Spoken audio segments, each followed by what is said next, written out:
don't we? So let's see what piece of equipment you could not live without.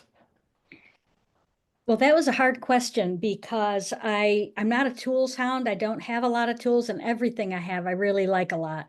But I've just gotten this new light on the left, and I love it because I can adjust both the intensity of the light with this roller here, and then this roller here adjusts the temperature. So you can go from a very yellow light to a very blue light. And then also look at the surface of that. It's consistent light and it's square. So it illuminates a piece of artwork really well, as opposed to this one on the right that is my typical lamp that I use.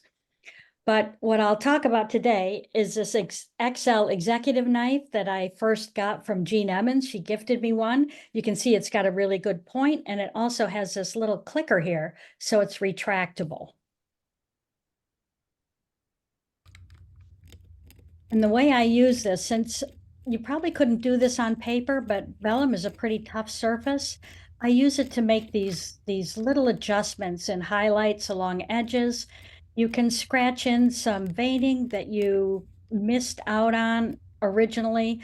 I don't use the knife excessively, but it really is handy for a few of these minor touch-ups that you need to do to bring out little details. And then right here, say you want to move an edge over, you can just scrape that paint right out. And this, what I'm doing here is just sort of lightening up this vein that I painted in previously, just by scratching off the very surface of the paint itself. And then you can put in a little vein there.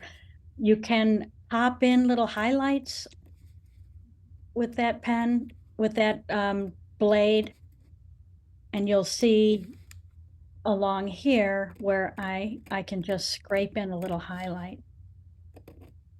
If you do end up pulling up a little of the tissue of the paper, of the vellum, you can then just soften it with a little wet brush. And this is a great way to use it. There's so many layers of paint on there that, and you can just really pull it up if you want to put in any very fine details.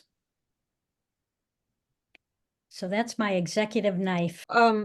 Like Carol, my piece of equipment is also sharp, pointy, and dangerous. And if you've ever done one of my classes, you'll know that my dividers are never far away from my non-drawing hand when I'm drawing. And they're not just any old dividers, they're proportional dividers. What they allow me to do is take a measurement, and we're not talking about centimeters, inches, millimeters. It's literally the distance between 2 points.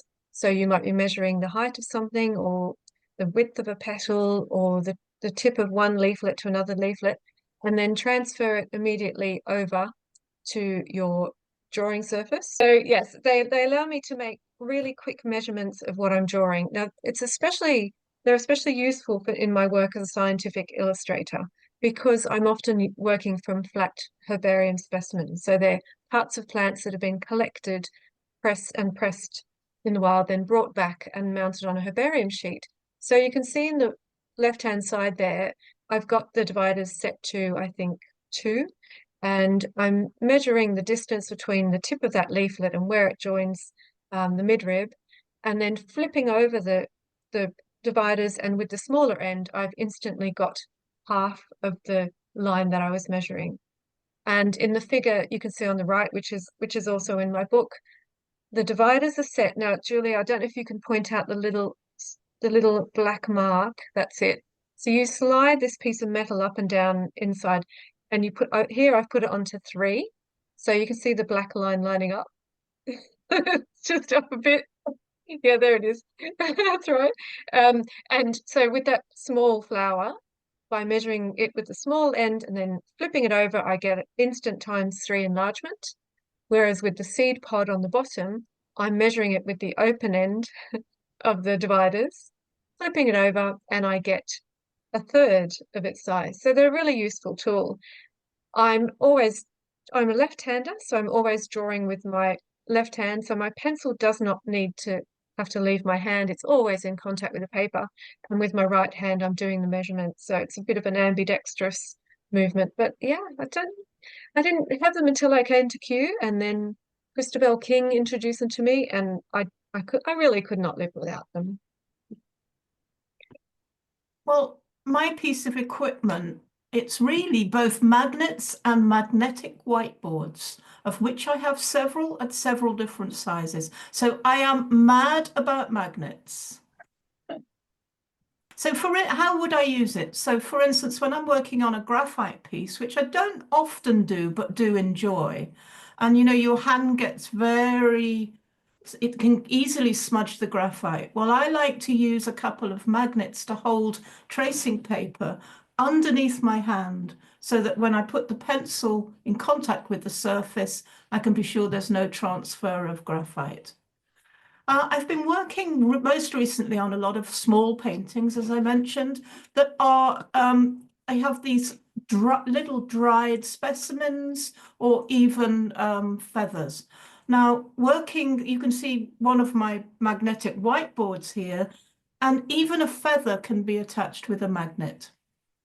What else can we do with them? Well, you can buy magnets in all shapes and sizes. Some of them make great holders.